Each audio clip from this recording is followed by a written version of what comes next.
뉴욕의 도시 불빛은 줄리아의 아파트 밖에서 죽어가는 별처럼 깜박였다.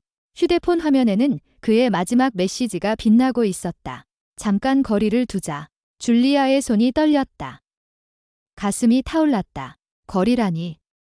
이 모든 걸 겪고 나서 비명을 지르고 싶었다. 사라지고 싶었다. 2년 동안 줄리아는 자신이 살아있다고 느끼게 해주던 자신감 넘치는 임원 이선, 지선을 중심으로 세상을 쌓아왔다. 하지만 이제 그는 사라졌다. 전화도 없고 답장도 없다. 오직 천둥보다 더 큰 침묵만 남았다. 그 밤, 그녀에게 남은 건 분노뿐이었다. 줄리아는 휴대폰을 소파 위로 던졌다. 다시는 그 사람에게 날 부서지게 두지 않겠어. 그녀는 몰랐다. 그 분노가 바로 재탄생의 시작이라는 걸. 다음 날 아침, 줄리아는 유령처럼 사무실을 떠돌았다. 엘리베이터 거울 속 자신의 모습에 놀랐다. 텅 빈 눈, 헝클어진 머리 낯선 여자가 자신을 바라보고 있었다. 휴게실에서 속삭임이 들려왔다. 이선 인스타 봤어? 벌써 다른 여자랑 나왔대. 세상이 흔들렸다. 줄리아는 화장실로 달려가 문을 잠그고 눈물이 마를 때까지 울었다. 그러다 갑자기 마음속에서 무언가가 뚝 하고 끊어졌다. 이제 그만 울자. 그날 저녁, 절망의 스크롤 대신 유튜브를 열었다.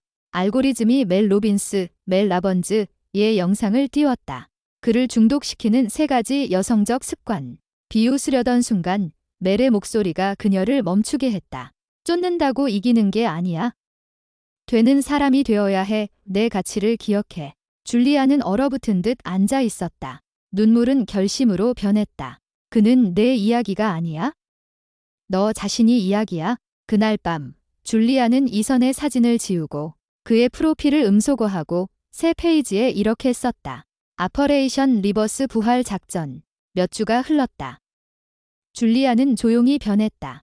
문자를 기다리지 않았고 새벽에 산책을 나갔으며 건강하게 먹고 자신을 위해 다시 미소 지었다. 직장에서 그녀의 아이디어가 빛났다. 줄리아, 많이 달라졌네요.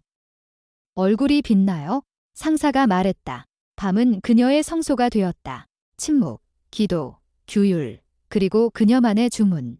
이제 내게 도움이 되지 않는 건 놓아준다. 나를 강하게 만드는 것만 끌어당긴다.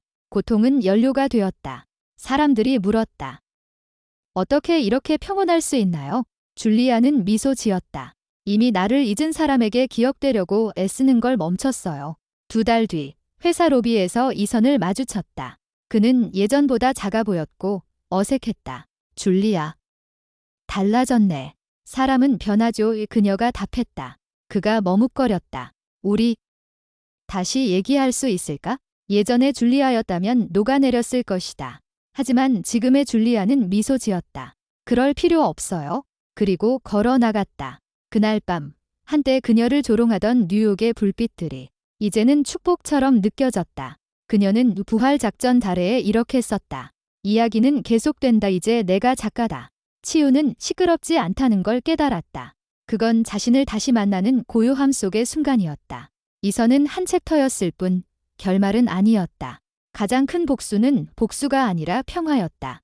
몇 달 후, 줄리아는 라이트 어겐이라는 수제 캔들 브랜드를 시작했다. 부서지기를 거부한 사람들을 위한 빛. 주문이 쏟아졌다. 메시지도 함께 왔다. 당신의 캔들이 제 마음을 치유했어요. 당신의 이야기를 통해 위로받았어요. 그녀의 고통은 목적이 되었다. 그러던 어느 날 밤, 메시지가 도착했다. 아직도 내가 그리워? 실수였어. 이선.